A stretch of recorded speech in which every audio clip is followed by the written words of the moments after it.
Hello students, I hope you all are doing great. Welcome back to the live streaming of the daily news analysis series.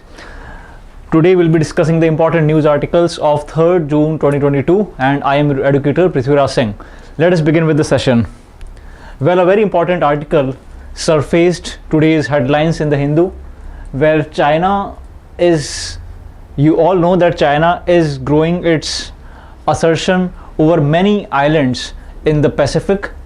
We all know about the South China Sea and the claim of China over the Paracel Islands and the Spratly Islands, and how China is, inevitably preparing for a war, or a military aggression to acquire Taiwan, which it claims its own territory. Well, in the same line of aggression, China is also interested in Pacific Island countries. Guys, before I jump into this article, let us understand that various Pacific Island countries and how they are, where they are located and how they impact or are they important to China's foreign policy. Well, this group of islands in China, near Australia, to the north of Australia, where you have around 14 islands in the Pacific Ocean towards north of Australia, and it is also there to the western part of America. In the Pacific, you have this group of 14 islands which is called as Pacific Island Group, PIG, right? So as you mentioned, PIG or PIC, Pacific Island countries, and they are grouped in three categories: Micronesia, Melanesia and Polynesia, right? So there are three categories of the Pacific Island countries: Micronesia, Melanesia and Polynesia. So there are some important island countries in these three groups, like Marshall Islands, Kiribati, Hawaii, then you have Tonga Islands, Fiji Islands, Santa Cruz, and these islands, right? So China is now more interested over the Pacific Island countries. We all know that in order to counter America, China is claiming many islands in the Pacific region. And in fact, with the formation of the Quadrilateral Dialogue or Quad, which is a group of 4 countries, can you name the 4 countries in Quad? Yes, you guys are correct. It is Australia, America, India and Japan. Now there is a growing focus of America over Indo-Pacific, and America believes that if they are strong in Indo-Pacific, they would be at a strategically advantageous position to counter China, right? So America, in order to counter China, is focusing over Indo-Pacific, correct?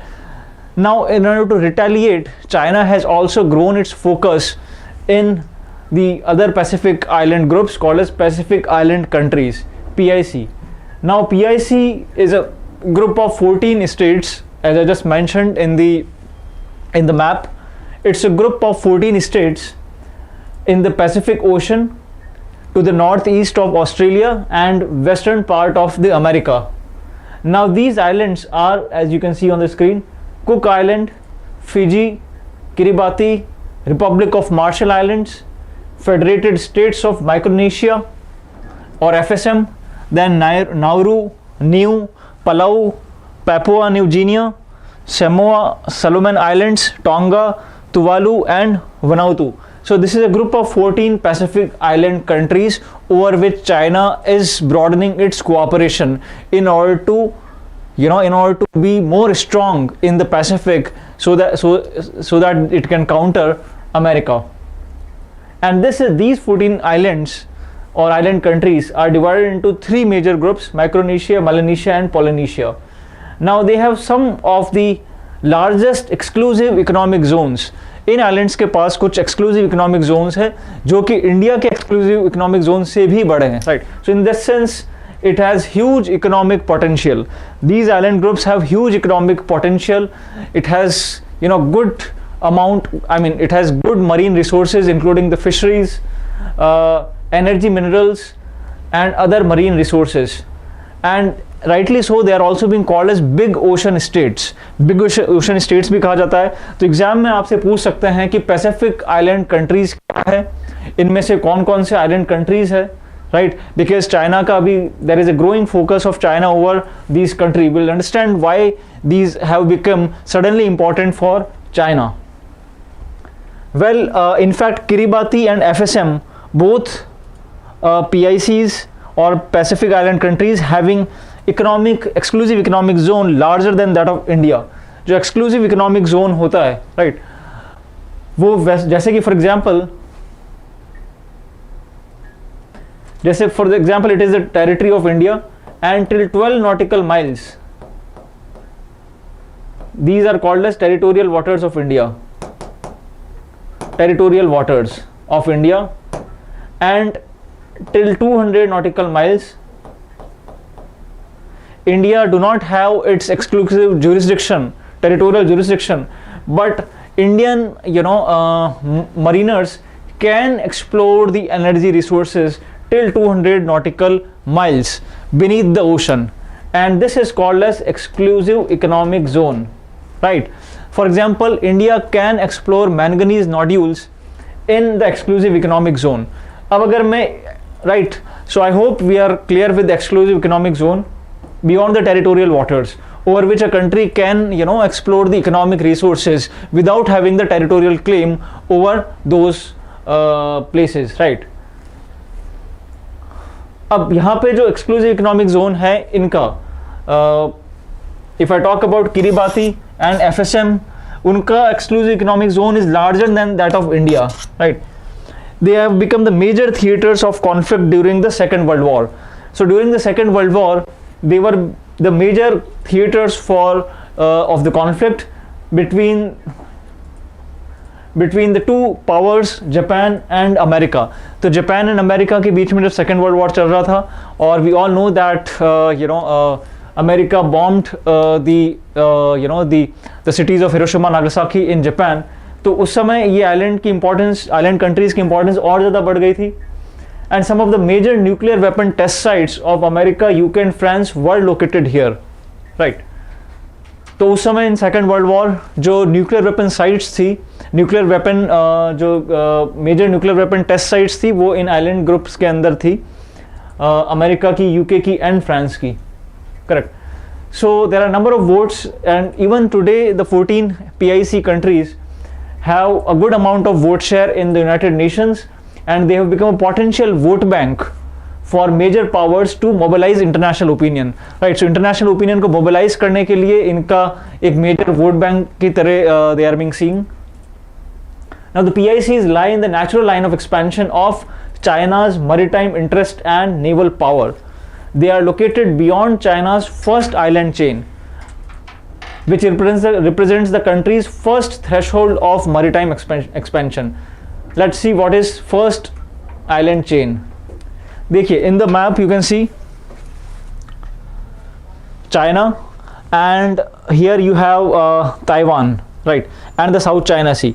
So there are many islands in the South China Sea, like Spratly Island, Paracel Island, where China claims, right? Similarly, many other Southeast Asian nations also claim those islands. Similarly, Taiwan is also situated in the first island chain. Now there are many island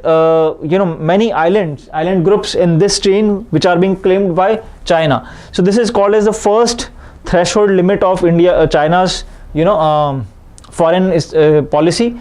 Then the second island chain goes through this region, which is east of Japan.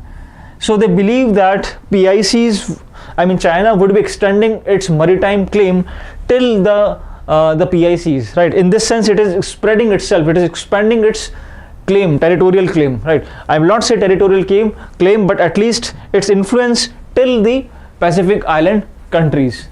So in this way, the PICs lie in the natural line of expansion of China's maritime interest and naval power, and they are located beyond China's first island chain. ठीक है, so they are located beyond China's first island chain.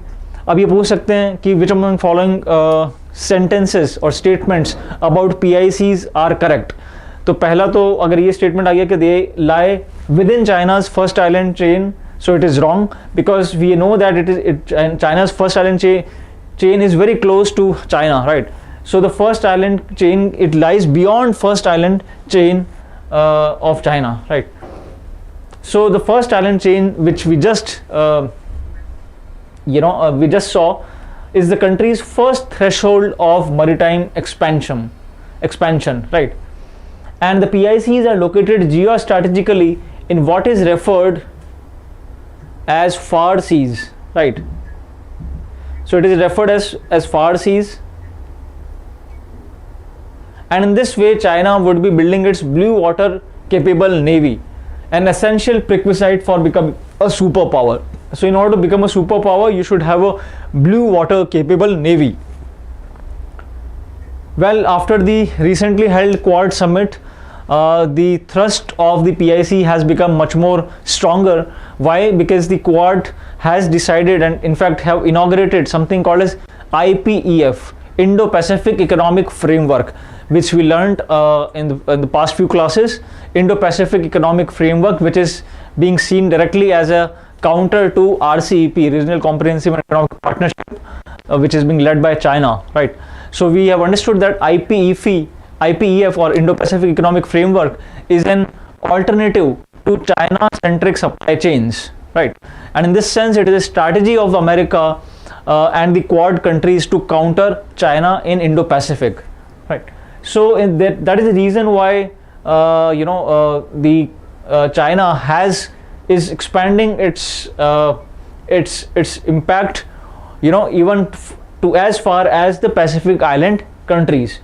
Now Taiwan factor plays a major role in China's Pacific calculus, as we understood that Taiwan is being claimed by China and as its own territory, and in fact China is preparing for what seems like an inevitable military invasion.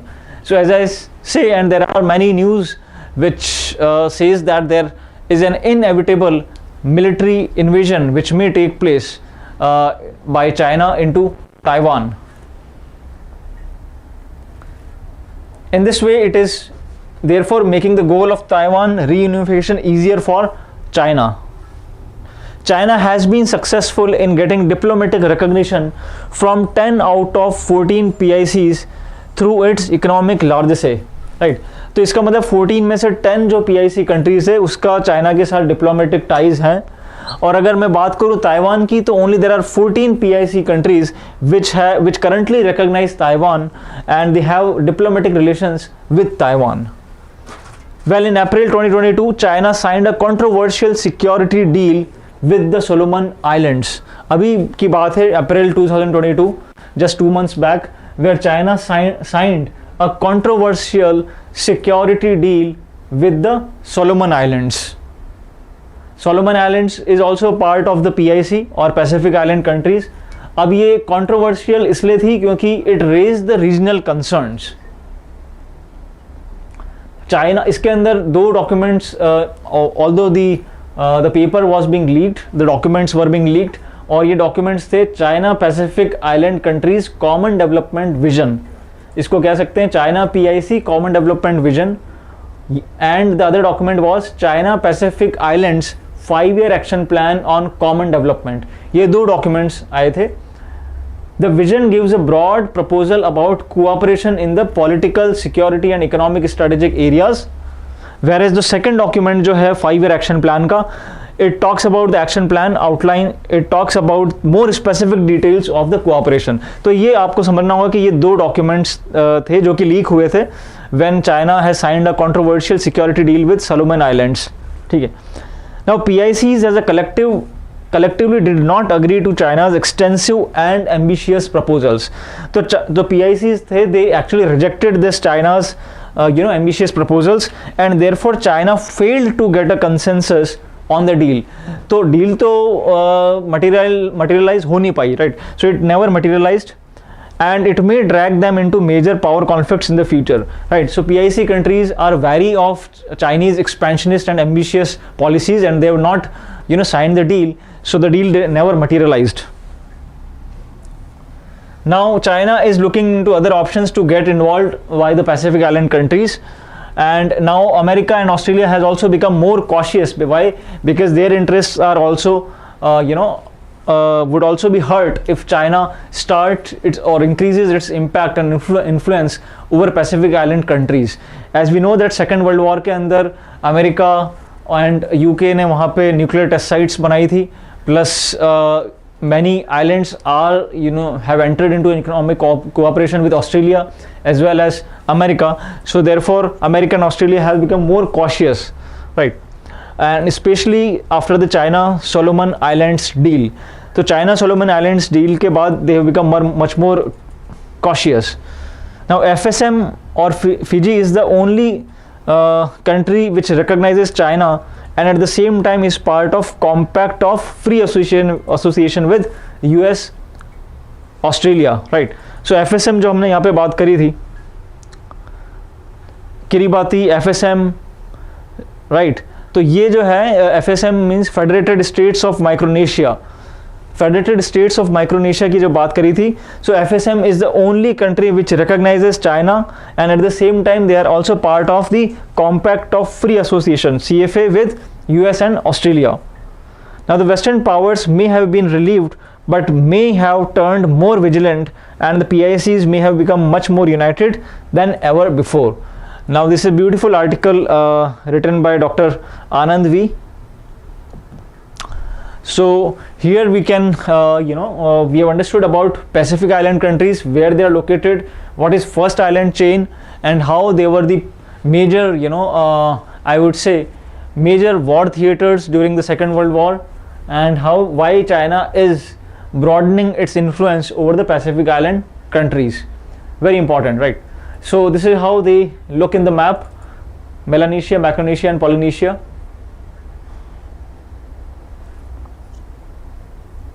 And this is the first island chain which China claims, and in the other map it looks like this: first chain and the second chain.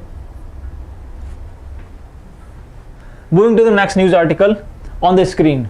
Well, Bihar has published an document where it has said that it would be going ahead with the caste based count in their state, means जाति के आधार पे जो है जनगणना. So they have not used the word caste based census.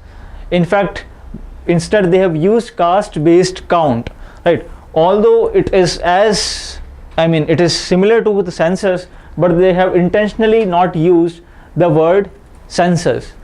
Well guys, the last caste based census in India was, the full caste based census was in the year 1931, and the population of different castes,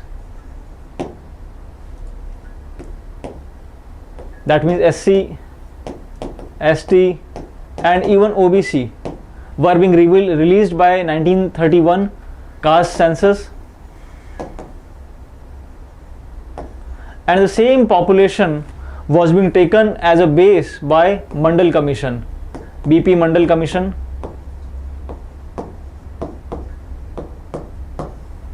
BP Mandal Commission, where it was decided that the reservation for OBC would be 27% in Indira Saune case. Indira Saune judgment, right? So the last full caste based census was in the year 1931. Now post that, the caste based census happened in 2011, but it was called as socio-economic caste based caste census. Socio-economic caste census, right? And here the data was being used to identify the degree of deprivation, मतलब कितना deprivation है India के अंदर based on caste, correct? तो बिहार उसके बाद जो है गवर्नमेंट ने कभी भी कास्ट बेस्ड सेंसस यूज नहीं किए हैं, और इनफैक्ट अगर किए भी हैं तो उसका डेटा कभी भी रिवील नहीं किया, right? Now Bihar has become this one such state which has actually used the caste based count in the state, and it has approved a proposal for the caste based count. Now BJP at the center has been against holding a caste census. ऐसा कहा जाता है कि BJP का जो major vote bank है वो upper class people है, एंड देयरफॉर अगर उनको पता पड़ जाए, अगर if they go ahead with the caste based census, then they may possibly not be better placed, right? Because the other politicians which play the politics based on the caste may get advantage over the BJP, right? So the BJP at the center has always been against holding the caste based census, and in fact the BJP says that it is a divisive exercise. Almost all the political parties in Bihar identify themselves with a particular caste. तो बिहार के अंदर जो politics है which is driven by caste, and almost all the political parties identify themselves based on caste, subcaste or community for representation, right? So they cannot take away their caste identity when they are going ahead with the election season. Now it is also important to bring out the recent changes in the caste groups and how resources may be best shared, understand the exact population of various caste groups, and assess the socio-economic development in every group and the welfare schemes needed for their benefit. Well, a caste census except that for SC/ST. देखिए हमें यहाँ पे समझना होगा कि जो census होता है उसके अंदर SC/ST डेटा तो हमेशा होता ही है, right? That is the traditional pattern that we follow, right, whenever we are going ahead with the census. SC/ST data is always taken, and but that is not called as caste based census. In caste based census, the data over OBC, over all the castes, the subcastes and the communities are being taken up. So in the regular census we do get the data of SC/ST traditionally, and the caste based census is unfeasible, administratively difficult and cumbersome, and the attempt to revive, it's being said by BJP central leaders that it is an attempt to revive mandal politics by identifying castes and subcastes and their present status for electoral benefits. For the party, the upper castes, which according to a rough estimate comprises 14% of population, largely constitute its vote bank. So as I said that the vote bank of BJP is the upper caste, upper caste, so therefore they would never be interested in having a caste based census. When the BJP in Bihar was a part of a house resolution on caste census, right? Now what are the benefits of caste count? Well, the social equality programs, जो भी social equality programs होते हैं and the welfare measures cannot be successfully implemented without comprehensive data, and for this a caste count is necessary. तो आप भले ही कोई भी जो poverty based programs होते हैं उनको सबको proper target करने के लिए आपके पास caste based data होना ज़रूरी है. There is no proper estimate for the population of OBC. OBC के अंदर भी बहुत सारी कैटेगरीज है, right? For example EBC, extremely backward classes, जो कि सेंट्रल गवर्नमेंट ने अभी तक रिकॉग्नाइज नहीं किया है. Although there have been many commissions which were being formed, which we'll discuss, but they have not yet recognized, and several other groups within them. A caste-based count goes a long way in bringing a measure of objectivity to the debate on reservations, right? If the objective of conducting a caste-based count is to get the caste distribution of the population, it does not require a costly exercise like a census. तो यहाँ पे author is trying to say that if the objective of conducting a caste-based count is to get the caste distribution of the population, अगर caste distribution लेना है population का, तो why you are going ahead with a costly exercise of census? ऐसी कोई आप agency को या किसी ऑर्गेनाइजेशन को आप you can give hand over this task of ascertaining the data of on based on caste. So census कराना जरूरी नहीं है, it is a very costly exercise. The Tamil Nadu government has appointed a commission to formulate a methodology to collect caste-wise particulars of its population. The states like Karnataka, Odisha and Telangana have carried out caste counts, calling it a socio-economic survey. So states like Karnataka, Odisha and Telangana have also carried out the caste counts, and they call them socio-economic survey, right? So in this way, the socio-economic caste census. Now these are some important details which every student must have the knowledge of. So SCCC or Socio-Economic Caste Census was conducted in 2011 for the first time since 1931. तो ये question it can be asked in the examination. The first caste-based census was in 1931 and then it was in the year 2011. SCCC is meant to canvass every Indian family, both rural and urban India, and ask about their economic status. Right? Economic status के बारे में पूछा जाता है क्योंकि ये socio economic caste census है, तो इसमें इकोनॉमिक वर्ड भी है and the caste word is also there. ठीक है. So economic status so as to allow central and state authorities to come up with a range of indicators of deprivation. मतलब कितना poverty है, कितनी deprivation है, वो डिटरमाइन करने के लिए it is important. It is also meant to ask every person their specific caste name to allow the government to re-evaluate which caste groups were economically worse off and which were better off. तो अगर cast data अगर government के पास आता है तो they can devise the policies and in this way they could target the beneficiaries. That means which caste groups were economically worse off and which are better off. मतलब कौन से तो economically worse हैं, कौन से caste groups are economically worse off and which caste groups are better off. Well SCCC has the potential to allow for a mapping of inequalities at a broader level. तो इससे inequalities को we can map. Now what is the difference between census and SCCC? Well the census provides a portrait of the Indian population while the SCCC is a tool to identify beneficiaries of state support. So SCCC is more of the economic and caste based census to determine the degree of deprivation and it is the tool to identify the beneficiaries of state support. मतलब कौन कौन से जो population के अंदर individuals है या groups है जिनको state का support मिलना चाहिए.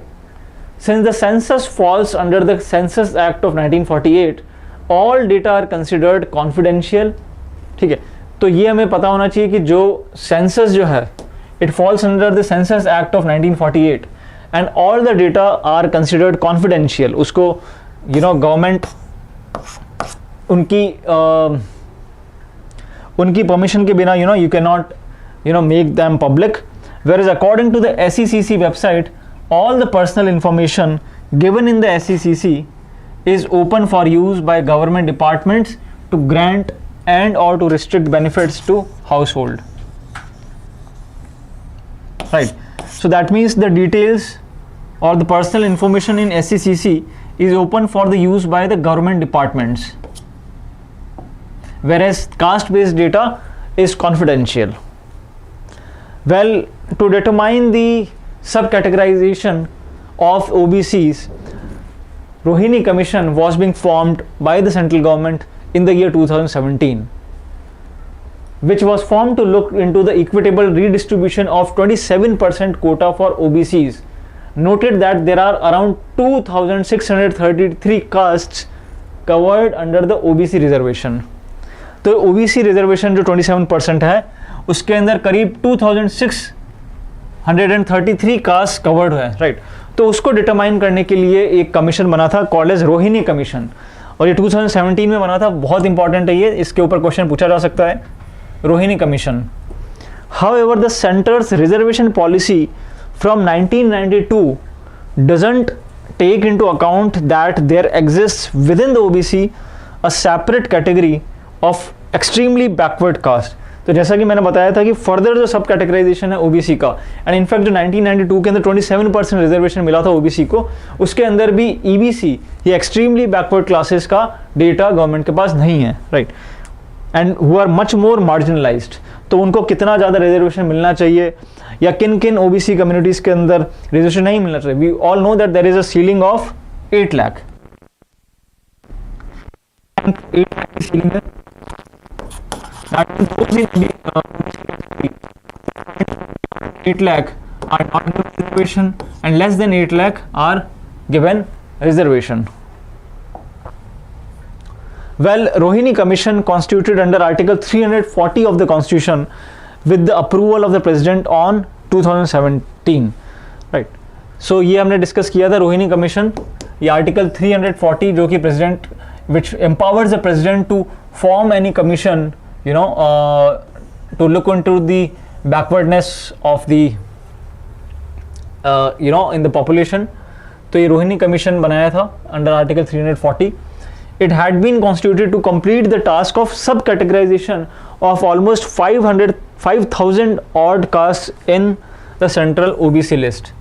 तो ये जो सब कैटेगराइजेशन जो OBC के अंदर है इसको you know, आइडेंटिफाई डिटरमाइन करने के लिए कमीशन बनाया था. So as to ensure more equitable distribution of opportunities in central government jobs and educational institutions. Well friends, in the year 2015, the National Commission for Backward Classes, as you all know, had recommended that today it is a constitutional body, that OBC should be categorized into extremely backward classes, more backward classes, and the backward classes. So the NCBC, National Commission for Backward Classes, which is today a constitutional body, has also recommended that the OBCs must be further categorized into extremely backward classes, more backward classes, and the backward classes. And NCBC has the authority to examine the complaints and welfare measures regarding socially and educationally backward classes.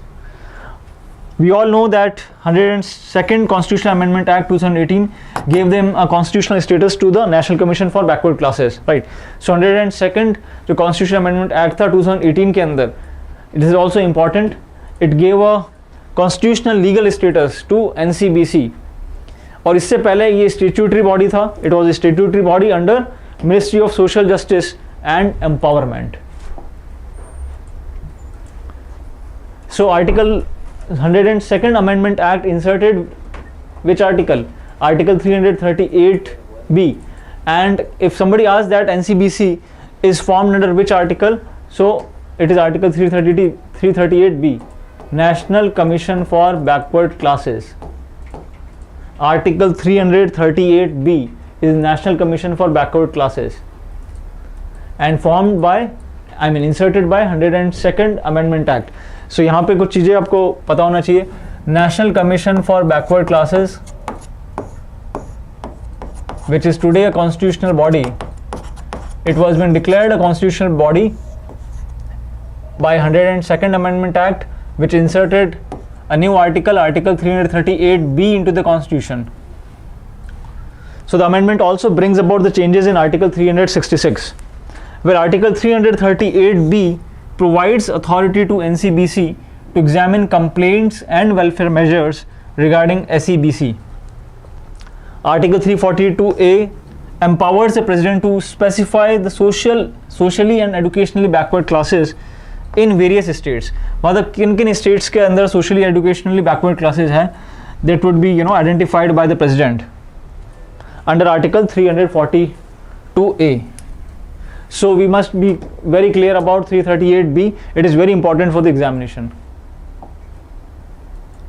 Well, moving to the next news article on the screen, India, Israel to enhance defense ties. So from Hindu Today, there was an article where India and Israel have signed a vision statement to deepen the long-standing defense cooperation. Now, Israel is India's ally, and India is, going ahead with strengthening its defense cooperation with Israel. Well, Israel is the second highest defense importer to India, right, after Russia. We all know that India imports are almost around 70% of its defense equipments from Russia, and the second highest are being imported from Israel, right? So after the Russian war of Ukraine, India want to lessen its dependence on Russia, and therefore it is deepening its defense cooperation with Israel.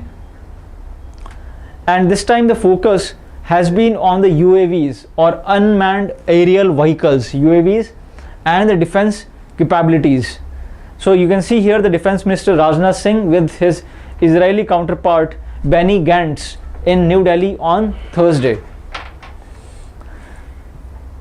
Well, the focus is on UAV, as I just mentioned, unmanned aerial vehicles, and the futuristic defense technologies.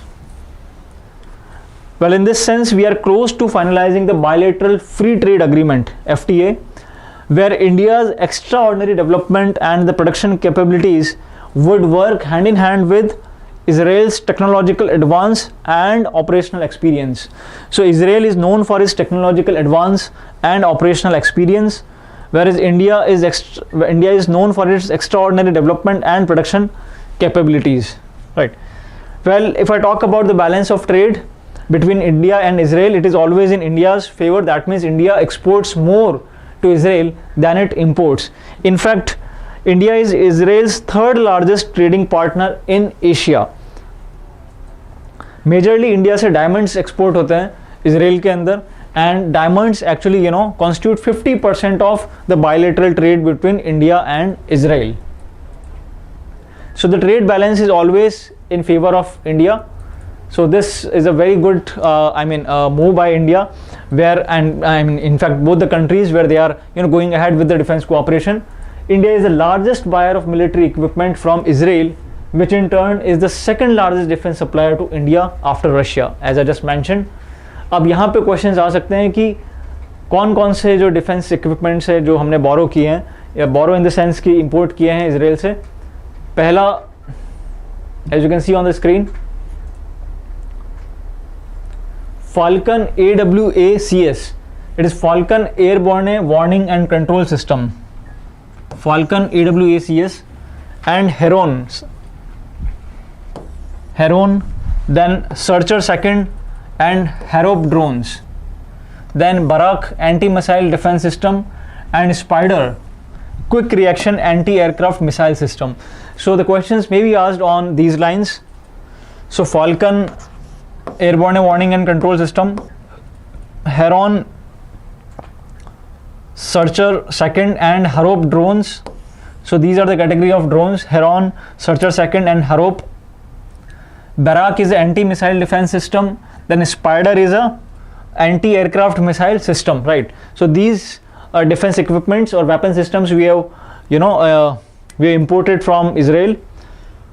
It also includes some missiles and the precision guided munitions like Python and Derby, air-to-air missiles. So ये पूछा जा सकता है. So these are air-to-air missiles, means they are being launched from the air and they explode in the air.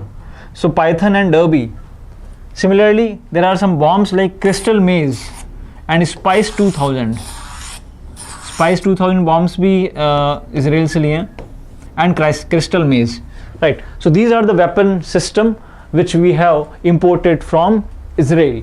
So this is a great visionary document, in fact, where India and Israel both would benefit. Well, India, Israel, there is also it would also widen the scope of India-Israel Industrial R&D and Technological Innovation Fund, which is I4F, at its 8th governing board meeting. And Israel is also joining, very importantly, India-led International Solar Alliance, ISA. So Israel is also joining India-led International Solar Alliance, जो कि it is being formed to tap the immense solar energy to actually meet the renewable energy target. Well, moving to the next news article on the screen, liquid mirror telescope. इस पे question आ सकता है. Liquid mirror telescope in Devasthal sees the first light. Guys, liquid mirror telescope is the first such equipment in India, and as the name suggests, liquid mirror, it uses mercury to actually to see the far distant objects in the space. Well, the liquid mirror telescope is also, it is abbreviated as, and in fact it is International Liquid Mirror Telescope, or ILMT, and it is being located at Devasthal in Uttarakhand. तो यहाँ question पूछा जा सकता है कि international liquid mirror telescope कहाँ पे located है, where it is located. International liquid mirror telescope, it is located in Uttarakhand at Devasthal Hill, and it will make the sky survey possible and obtain the images that can help observe the transient phenomenon, right, like such as supernova, and record the presence of space debris and meteoroids, right. In fact, in this sense, it would be observing the sky, right. But it uses a different technology, wherein the large pool of mercury is placed in a vessel and is spun around so fast that it curves into parabolic shape. Since mercury is reflective, this shape helps in focusing the reflected light, right. तो mercury almost around 700 kg उसको या 500 liters को उसको वहाँ पे use किया जाता है, and it's being spun at a very fast speed so that it curves into a parabolic shape. और फिर ये because mercury is highly reflective and this shape helps in focusing the reflected light. Well, the first image made by the telescope consisted of several stars and a galaxy, right. So in this sense, it also uses, you know, artificial intelligence and the machine learning tools. So ये it would be assisting Devasthal optical telescope. तो वैसे यहाँ पे you have Devasthal observatory campus, और यहाँ पे एक observatory called as Aryabhata Research Institute of Observational Sciences, ARIES. So this it looks like this liquid mirror telescope, International Liquid Mirror Telescope, ILMT. The question ye, I strongly expect a question on this. It is located at Devasthal, which is a hill in Uttarakhand, and there is a observatory called as Aryabhatt Research Institute of Observational Sciences, ARIES. Moving to the next news article, Stalin, who is the Chief Minister of Tamil Nadu, seeks the governor's assent to the pending bills. Well, Governor of Tamil Nadu has, is holding multiple bills. There are around 21 bills which are being held by the Governor of Tamil Nadu. Held means he has not assented it, he has not ratified it, neither he has rejected or given for the consideration of the President. It's just pending on the table, right? So that means no action has been taken place. So we'll understand what is the issue. Well, 21 bills which were being passed by the Tamil Nadu Vidhan Sabha are being pending at the Raj Bhavan with Governor. And most important among them is the legislation to replace the Governor as the Chancellor of State with the Chief Minister. We must understand, Governor is mentioned under Article 153 of the Constitution, and Governor acts as a Chancellor of all the state universities. अब ये जो power है ये constitution में mention नहीं है, but governor acting as a chancellor of state universities is not mentioned in the constitution, but by virtue of his position he acts as a chancellor of state universities. So it is a extra constitutional power, you can say, extra constitutional power. Extra constitutional power means which is not mentioned in the constitution, outside constitution. तो इस पे question आ सकता है क्योंकि even the West Bengal government, Mamata Banerjee, she has also said that and in fact declared that governor should be replaced as the chancellor of the state universities because it is actually becoming too much interference by the governor in appointment of the vice chancellors. So it is very important, it is extra constitutional power mentioned out, it's not mentioned in the constitution. Well, the state government, the bill seeks to empower the state government, which is being headed by the chief minister, to appoint the vice chancellors to its universities instead of the current procedure where the chancellor appoints the vice chancellor. अब हमें पता है यहाँ पे that governor acts as a chancellor of the state universities. I'm talking about the state universities and not private universities or the deemed universities.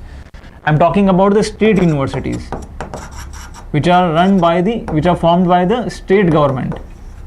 So the governor acts as a chancellor of the state universities, and in this position of chancellor he appoints the VCs of the state universities. correct. तो यहाँ पे it's being seen that there is too much interference by the central government. Why? Because the governor is the agent of the central government. He is being appointed by the central government. So there is too much interference of the central government in the appointment of the vice chancellors, right? And it actually impacts the education policy, where the central government is interfering in the appointment of the VCs or the vice chancellors. तो यहाँ पे अगर ये governor को ही हटा दिया जाए और CM यहाँ पे कर दिया जाए, that CM would be appointing the chancellor, तो यहाँ पे automatically the central government का interference है वो खत्म हो जाएगा, correct? The chief minister would be appointing the chancellors, and the chancellor, and in this sense the chief minister or the state government would be appointing the vice chancellor and not the governor. तो यही bill था Tamil Nadu assembly का कि the legislation seeks to empower the state government to appoint the VCs, or the state government would be appointing the vice chancellors to its universities instead of the current procedure where the governor appoints the vice chancellor. तो यहाँ पे हमारे कुछ concepts clear हुए हैं कि as of today the governor who acts as a chancellor of the state universities, which is a extra constitutional power, and he appoints the vice chancellors because he is the chancellor of the state universities. So the bill in the Tamil Nadu State Assembly seeks to replace governor as a chancellor of the state universities, and instead the state government would be appointing the vice chancellor. तो ये bill है which is very contentious. अब यहाँ पे बहुत सारे दूसरी universities ने भी ये पास किया है. इनफैक्ट गुजरात यूनिवर्सिटी एक्ट 1949 मतलब स्टेट गवर्नमेंट ऑफ गुजरात ने पास किया था. फिर similarly Telangana universities act 1991, I mean अब तेलंगाना पहले आंध्र प्रदेश था. Then Karnataka state universities act 2000, according to which the vice chancellor shall be appointed by the chancellor with the concurrence of the state government. Even जो पंची commission जो आया था on the center state relations, उन्होंने भी मतलब they also recommended on the suggested on the appointment of the VCs. They said that there would be a clash of functions and powers. Right? So this is an important article and there are many takeaways from this. As I mentioned that article 153 says that there shall be a governor of each state. तो यहाँ पे पूछा जा सकता है which article talks about the governor. So it is article 153. There shall be governor of each state. One person can be appointed as governor for 2 or more states. Right? तो एक ही आदमी को गवर्नर बनाया जा सकता है एक या दो स्टेट से या उससे ज़्यादा. Right? One person can be appointed as governor for 2 or more states. Article 163 says that there is a council of ministers, the chief minister at the head, to aid and advise the governor in the exercise of his functions, except some conditions for discretion. तो यहाँ पे ये सब चीज़ें important है. We have discussed in our previous lectures also. Punchhi commission 2010 के अंदर बना था. This one is also important, which recommended that there should be a provision for the impeachment of the governor. मतलब कि गवर्नर की पोस्ट जो है परमानेंट नहीं होनी चाहिए, क्योंकि अभी there is no fixed tenure. मतलब the governor is being appointed by the president on the recommendation of the prime minister, and he can be appointed on the whims and fancies of the president. So there is no fixed tenure, right? So many commissions were being formed on central state relations, like Sarkariya Commission, First Administrative Reforms Commission. They suggested that in fact the post of the governor should be permanent. There should be a fixed 5-year tenure, ताकि जो central government का interference है वो नहीं हो सके. यहाँ पे कहा गया था कि there should be a provision for the impeachment of the governor by the state legislature, ताकि जो फिक्स्ड टेन्योर हो सके गवर्नर का, and he must not be removed frequently. केवल इम्पीचमेंट के थ्रू ही उनको रिमूव किया जा सकता है, जैसे कि president. And the state chief minister should also have a say in the governor's appointment. Today the governor is being appointed definitely by the president on the recommendation of the prime minister of the country, but these commissions said, in fact recommended, that there must be a collegium, a body to appoint the governor, which should include the chief minister of the concerned state. Then there should be the leader of opposition, the chief justice, so on and so forth. Right. So in this way, even the SR Bombay judgment of 1994 said that it put an end to the arbitrary dismissal of the state government by a hostile central government. So that's all for today. I hope you enjoyed this session. Stay tuned for the regular updates. Press the bell icon for all the regular DNA sessions. With your educator Prithviraj Singh signing off. Good day, goodbye.